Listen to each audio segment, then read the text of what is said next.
सुप्रभात बच्चों, आज हम आपकी पाठ्य पुस्तक हिंदी के पाठ 2 का अध्ययन करेंगे जिसका शीर्षक है वर्ण विचार। तो चलिए पाठ को पढ़ते हैं और जानते हैं वर्ण के बारे में। वर्ण क्या होते हैं, किस प्रकार से हम भाषा के अंतर्गत वर्णों का प्रयोग करते हैं।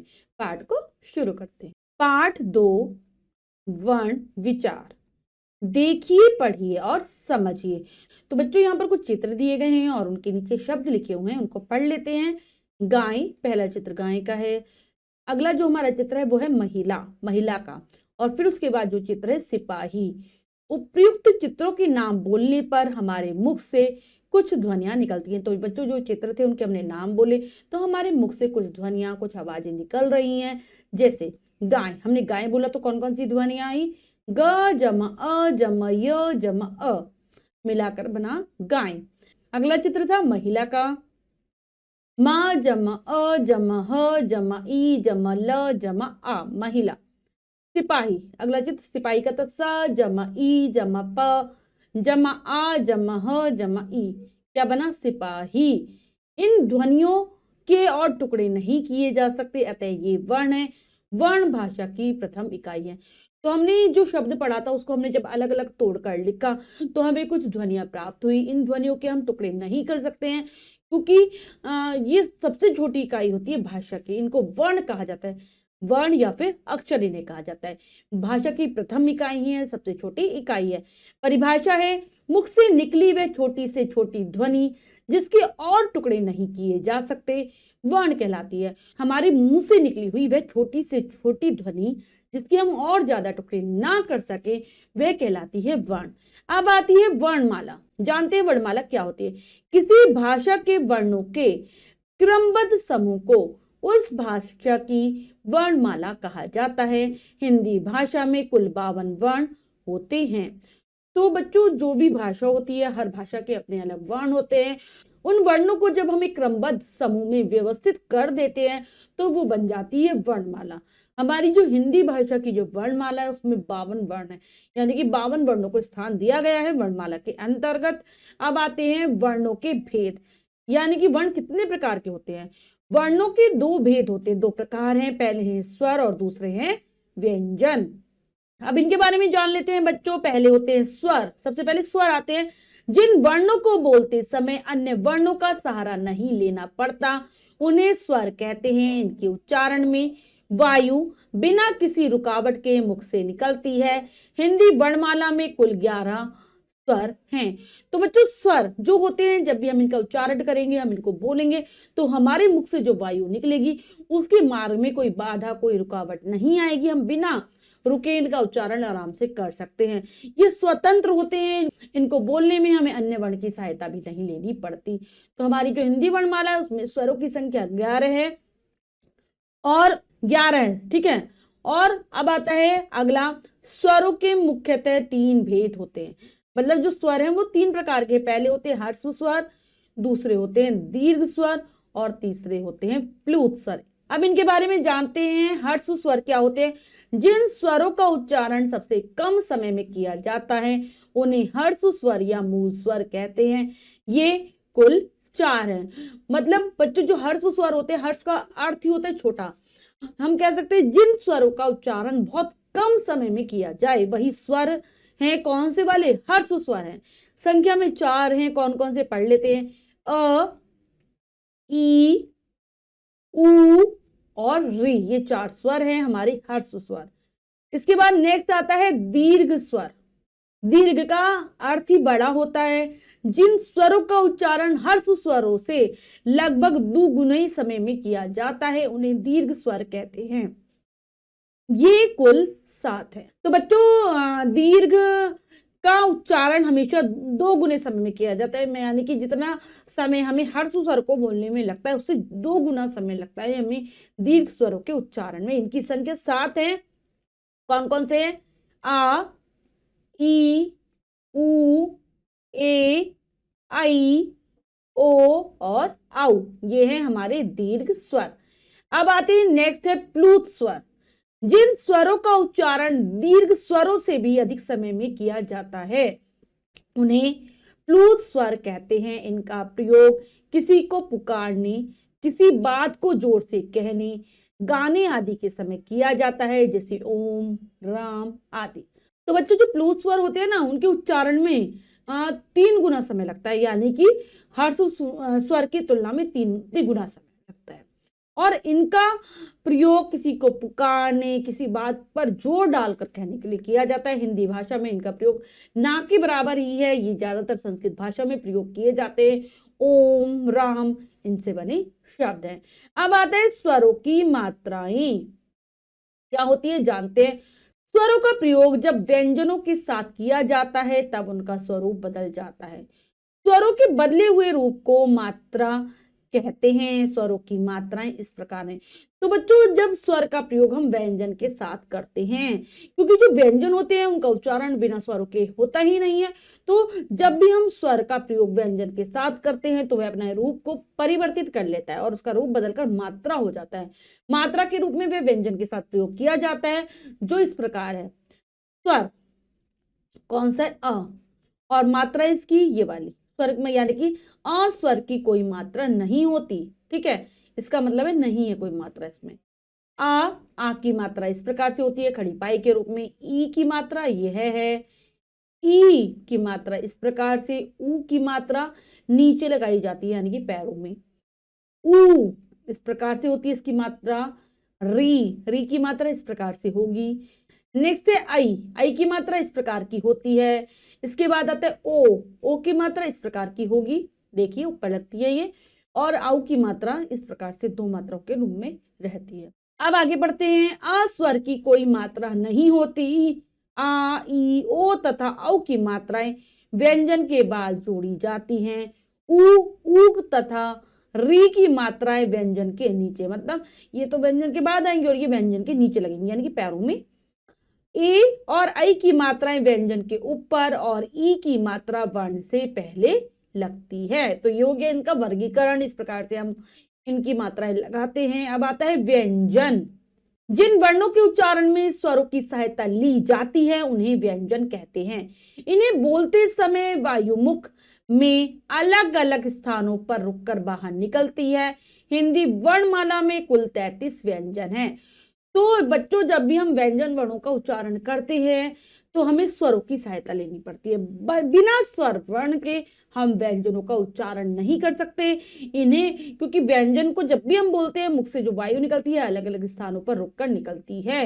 हिंदी वर्णमाला में जो व्यंजन है उनकी संख्या है 33 व्यंजन है।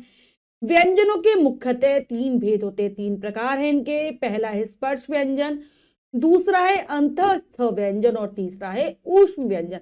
तीनों के बारे में जानते हैं। सबसे पहले जो आते हैं वो है स्पर्श व्यंजन। जिन व्यंजनों के उच्चारण में वायु मुख के किसी न किसी भाग को स्पर्श करती हुई बाहर निकलती है उन्हें स्पर्श व्यंजन कहते हैं। ये कुल 25 है जो 5 वर्गों में बटे हुए हैं।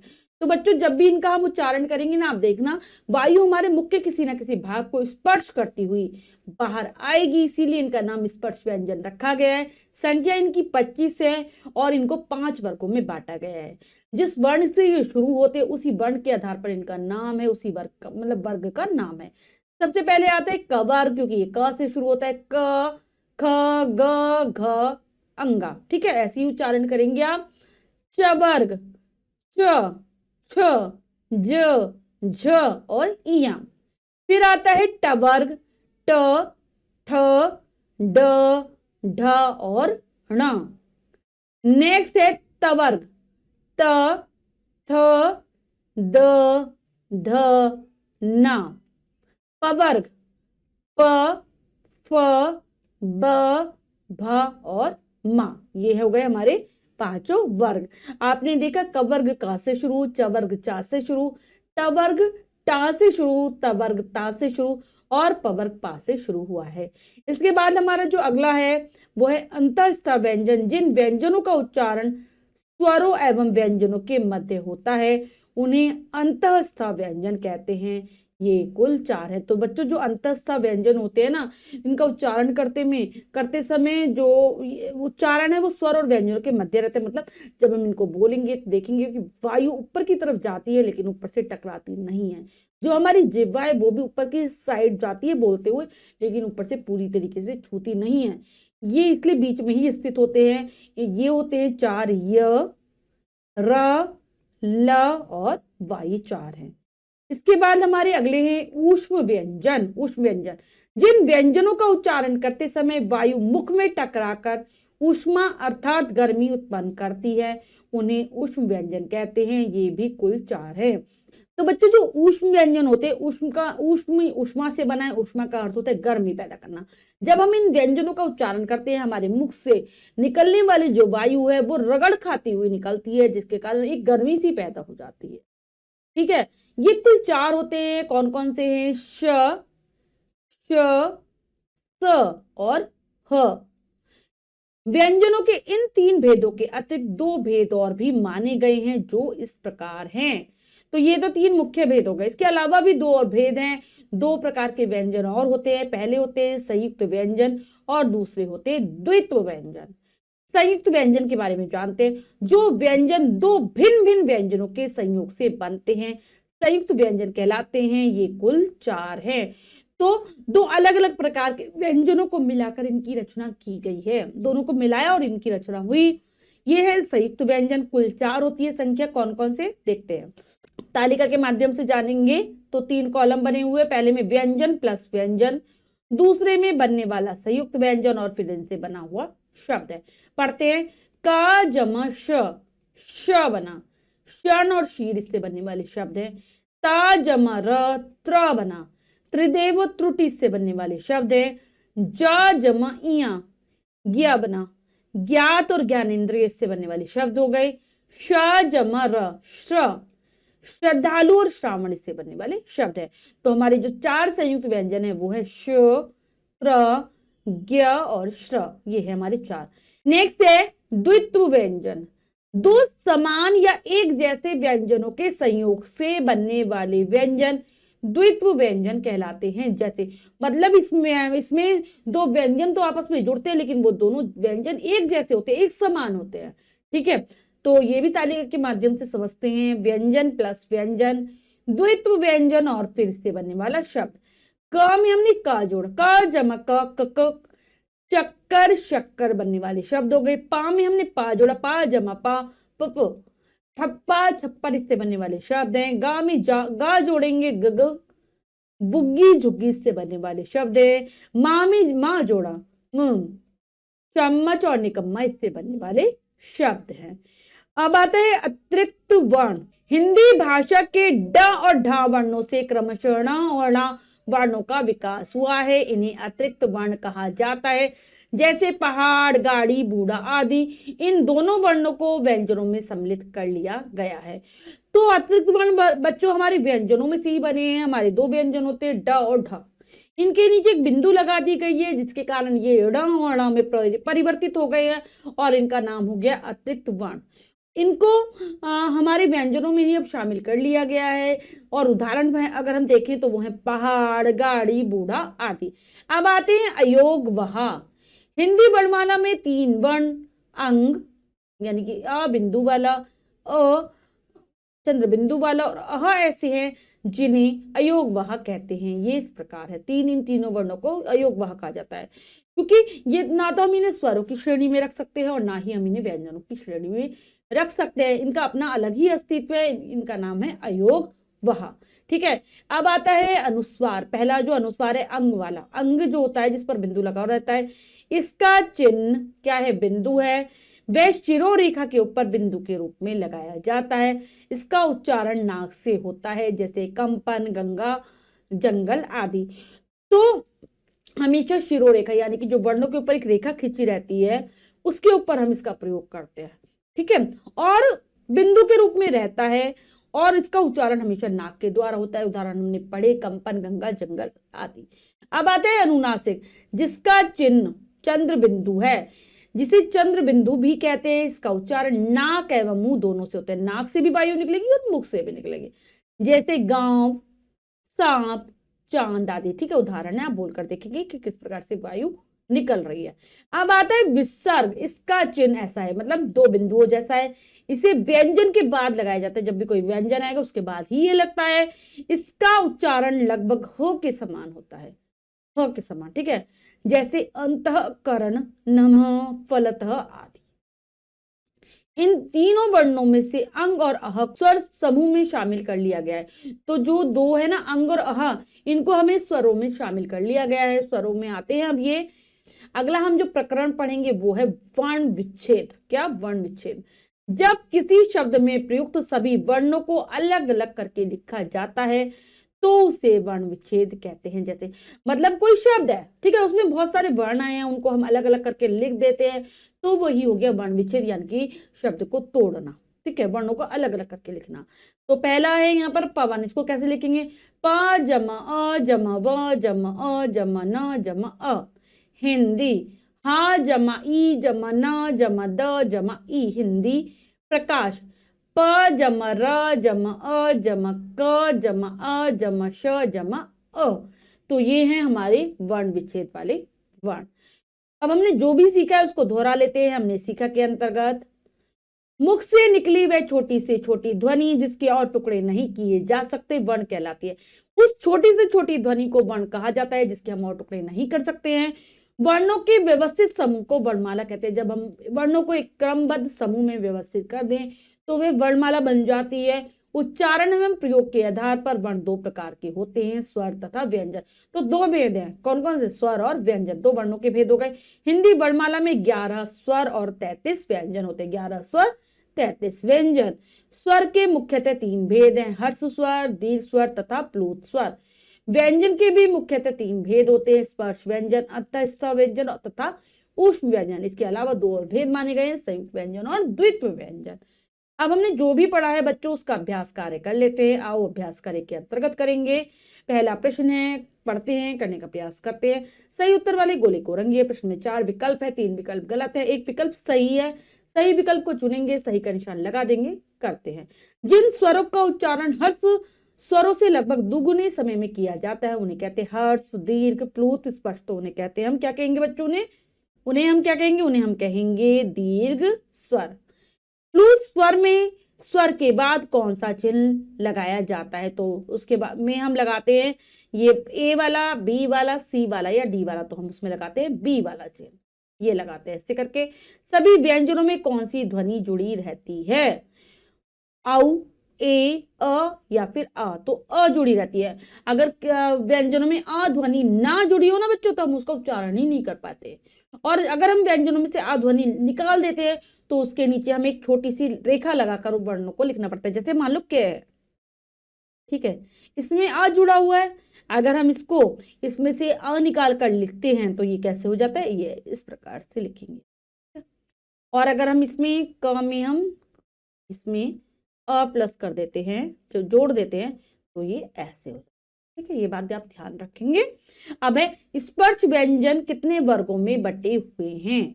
2, 4, 5, 6। तो ये 5 वर्गों में बटे हुए हैं। अनुनासिक का चिन्ह है ए, बी, सी या फिर डी। तो ये बी वाला इसका चिन्ह होता है अनुनासिक का, जिसे हम चंद्र बिंदु भी कहते हैं।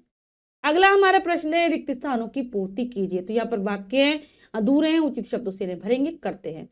मुख से निकली वह छोटी से छोटी ध्वनि जिसके टुकड़े नहीं किए जा सकते क्या कहलाती है?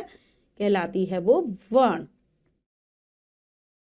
रिक्त स्थान का प्रयोग किसी को पुकारते समय किया जाता है तो प्लूत, प्लूत स्वर। संयुक्त व्यंजन दो भिन्न भिन्न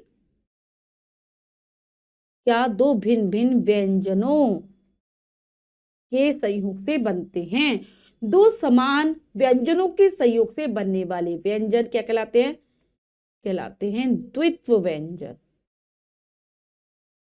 ये है द्वित्व व्यंजन कहलाते हैं। रिक्त स्थान का उच्चारण नाक से होता है तो किसका होता है? अनुस्वार। इसको हम बिंदु भी कहते हैं। ये है अनुस्वार। अगला प्रश्न है सही के सामने सही तथा गलत वाक्य के सामने गलत का चिन्ह लगाई। तो हमें सही गलत बताना है, वाक्यों को करते हैं। वर्ण भाषा की प्रथम इकाई है, बिल्कुल सही। वर्ण के 4 भेद होते हैं, नहीं, 2 भेद होते हैं, स्वर और व्यंजन। व्यंजनों को स्वर की मदद से बोला जाता है, बिल्कुल सही। च, श, स, ह संयुक्त व्यंजन है। नहीं, ये संयुक्त व्यंजन नहीं है। ये तो क्या, कौन से हैं? ये हमारे हैं ऊष्म व्यंजन। विसर्ग का उच्चारण ह के समान होता है, बिल्कुल सही। नेक्स्ट है, दिए गए शब्दों में गलत मात्राओं के स्थान पर उचित मात्राएं लगाइए। तो यहाँ पर गलत मात्राएं लगी हुई हैं, सही करते हैं।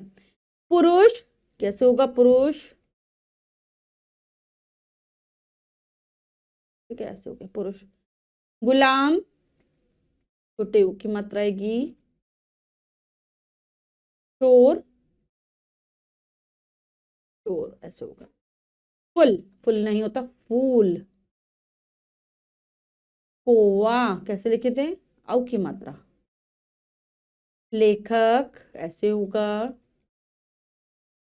रचयिता क्या हो जाता है? रचयिता ऐसे। तितली, तो ये हो गया। दिए गए शब्दों का वर्ण विच्छेद कीजिए। तो हमें वर्णों को अलग अलग करके लिख देना है, करते हैं। पहला है विद्यालय। विद्यालय व जमा क्या आएगा? ई जमा द जमा य जमा अ जमा ल जमा अ जमा य जमा अ, ये हो गया। फिर है सुहावनी। स जमा उ जमा ह। तो ये छोटी सी बच्चों हम जो रेखा खींच रहे हैं, इसको क्या कहते हैं? इसको हलंत कहते हैं, ठीक है। जब भी स्वरों को हम अलग करते हैं तो ये रेखा सामने आती है, लगाते हैं हम इसको, है ना। व जमा अ जमा न जमा ई, ये हो गया सुहावनी। फिर है त्रिकोण। त्रिकोण ठीक है, कैसे करेंगे? त्रि है ना, तो त जमा र जमा ई, ता का भी हमने अलग कर दिया, त्र को भी। फिर आ जाएगा क जमा ओ जमाना जमा आ, त्रिकोण। ठीक है। इसके बाद बच्चों दो और हैं, बालिका और होनहार। इनको आप खुद से करने का प्रयास करेंगे, वर्ण को विच्छेद करेंगे। अब है नेक्स्ट है, संयुक्त व्यंजनों से बनने वाले तीन तीन शब्द लिखिए। तो यहाँ पर संयुक्त व्यंजन दिए गए, इनसे बनने वाले हमें शब्द लिखने हैं। मैं आपको एक एक लिख कर दिखा रही हूँ, बाकी दो दो आप स्वयं लिख लेंगे। श से कौन सा बनता है? श से क्षत्रिय। त्र, त्र से त्रिकोण। और ज्ञ से ज्ञान। और श्र से श्रम। ठीक है, ऐसे ही आप यहाँ पर दो दो और लिख लेंगे। तो बच्चों, हमने पाठ का कार्य बहुत अच्छे से समझकर पूर्ण कर लिया है। इसके बाद जो भी कार्य है वो आपको स्वयं करना है सुंदर अक्षरों में अपनी अभ्यास पुस्तिका में। बच्चों, आज हमने पाठ के माध्यम से जाना वर्णों के विषय में। आशा करती हूँ पाठ आपको बहुत अच्छे से समझ आ गया होगा। ये बात आप अच्छे से समझ गए हैं कि वर्ण भाषा की सबसे छोटी इकाई होती है, प्रथम इकाई होती है। पाठ को फिर से जरूर पढ़ेंगे। मिलते हैं अगली कक्षा में नए पाठ के साथ। तब तक के लिए स्वस्थ रहिए, प्रसन्न रहिए। धन्यवाद।